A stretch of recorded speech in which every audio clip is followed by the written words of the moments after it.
Having multiple displays to work on can be one of the most efficient tools available to users. Having knowledge of how to use these two screens effectively can help with group projects, presentation, or individual work.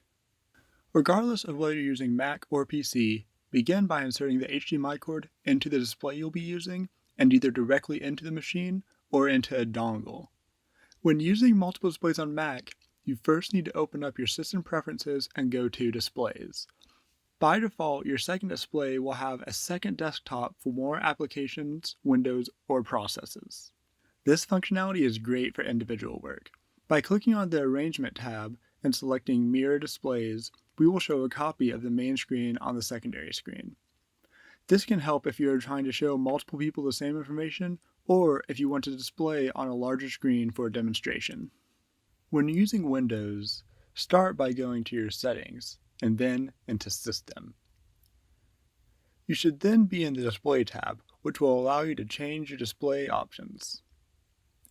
The options for mirroring or having it work as an extended display are the same as Mac, allowing either another desktop or a copy of the user's screen. Using these setups for multiple displays will give you a leg up on any work or project you have to do on a computer.